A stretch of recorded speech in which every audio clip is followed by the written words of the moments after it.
Hey everyone, Davor here from Tennis House. I got a lot of inbox about different game style requests. So how to play an aggressive player, for example, was one thing I got asked a lot. And there are a lot of players apparently out there that struggle to play players that can hit the ball really hard. So if you're one of those players, stay with me for sure. This is going to be a short presentation, maybe 5 minutes, and you might find something very useful, and it might help you to beat an aggressive player the next time you step on the court. Let's get to it. So what is an aggressive player? So the characteristics of an aggressive player, most of the times the aggressive player like is a hard hitter, as I said, and they don't hit high percentage as a pusher or as a defensive player. So they go for more balls and try to hit a winner when you play against them. So that's actually, if they don't have a good day, that's actually one thing that should be in your favor when you play those hard hitters. Most of the hard hitters have an extremely good serve, and it can be really frustrating playing someone that serves really good and you can't break, and then you have an off game and you lose your game. I've been there. I've been a hard hitter, I think, as a player, and that can be very frustrating for sure. Yeah, forehand most of the times those aggressive players have a outstanding forehand, so you know you can't give them anything to their forehand. They're gonna put it away, and they try to hide their backhand most of the times. And yeah, and sometimes on top of it, they're great volley players as well. So if you have the combo of an aggressive player from the baseline that can finish points at the net, not easy to play, right?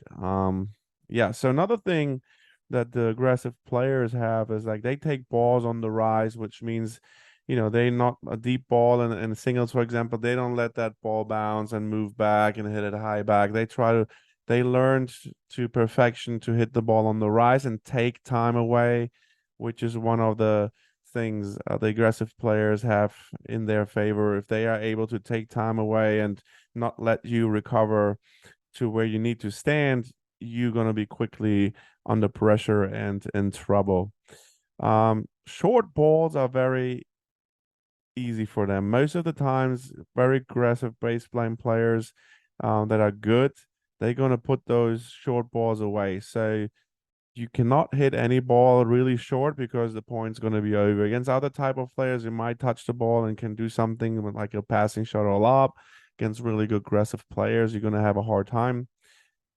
What the some of like actually a lot of the aggressive players, maybe not on the highest level, but like on a recreational level, they don't like to run as much as a defensive player, for example. So um yeah, when we get to strategies how to beat them, obviously one of them is going to be move them around. So they don't like they try to keep the points short and they don't try to run as much.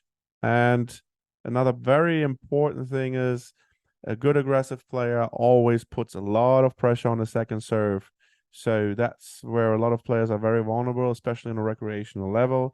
2-5, 3-0, 3-5 players, they just push that second serve back, most of them, and that's always a good target for an aggressive player. So the question is, how can you beat an aggressive player? So there are several ways to do that. And an aggressive player is really hard to beat if they have a really good day. If they have a bad day, then you try to extend the rallies, which is hard, easier said than done. So you need to try to make sure you play a high percentage tennis and you try to do the best job you can to keep the ball deep and make them run actually.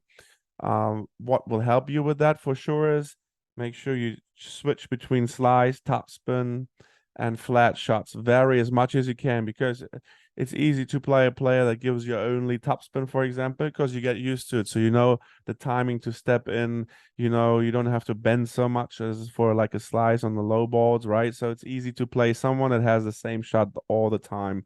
And angles are a really good weapon.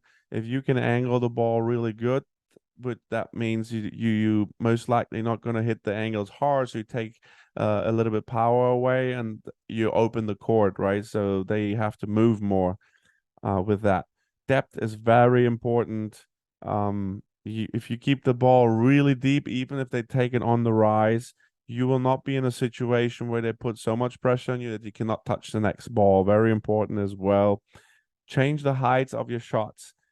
Try to hit the ball deep and high, and don't give the player anything that is between the belly button and the shoulder level, because that's the most comfortable zone for the aggressive player to hit, right? So where they don't have to bend their knees and they just hit through that ball. So you really try to hit like once you're in the game in the point, you try to hit angles, vary your shots, and hit like deep and high. Another good strategy is actually when you play someone who's an aggressive baseline player that has a massive serve, for example, to return a lot of balls in the middle back to take the angles away. So from the middle, it's really hard to hit a winner, obviously. And the same thing is with the ground strokes. If they run around a lot of around their backhands, they have a massive forehand. Try to hit the ball in the middle more so you take the angles away. Important, very important at the beginner level, intermediate level is you need to increase the percentage of your first serves.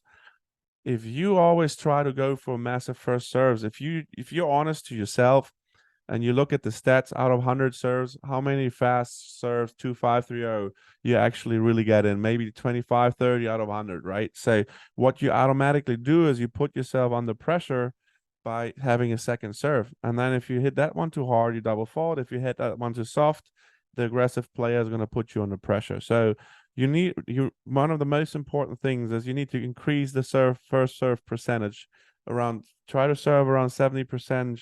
I think that's a good number if you can get up to that. Learn quickly as well where your opponent, like in the warm up, move them around and see some weak parts, strong parts. Try to find out in the first games early on to see what's bringing them to struggle. What shots can you hit that messes them up, and watch how they move forward, backward, diagonal, lateral. So watch your opponent a little bit and memorize where they hit balls in the net or out. So that's very important. And the last thing is, I call this peanut butter sandwich. I heard that from one of the coaches over many years. That's something like the P stands for positioning, court positioning. Uh, be aware where you're standing in the court in order to hit good shots, and watch where your opponent is as well. So you try to get them out of position. So out of position means like, off the court, deep. They have to be in an uncomfortable position. So the balance plays peanut butter sandwich. So the B is for balance. Um, you only balance if you are not under pressure and if you have time. So if you have time for a shot, you're going to be perfectly balanced. And you can put pressure on your opponent. But if you hit, as I mentioned earlier, with a slice, the ball is lower, right? High topspin balls, the ball is higher. So you bring your people out of balance, or your opponents. And the last thing is the strike zone. As I mentioned before, it's easy to hit every ball between shoulder and belly button. Any ball that's lower or higher than that, you're gonna be in good shape to put pressure on your opponent as well with those and bring them out of the position and balance and strike zone. So yeah, try those things out. I believe for me the most important thing in those things is like that the first serve percentage has to definitely go up, and that you open the court up with some good angled shots if you can, and that you just use the middle as well to take the angles away so they can't just throw winners at you, because it's hard from the middle to hit winners. So next time you play an aggressive player, make sure you have a plan, you're aware of all those things, and I hope you're going to have a little bit success with that.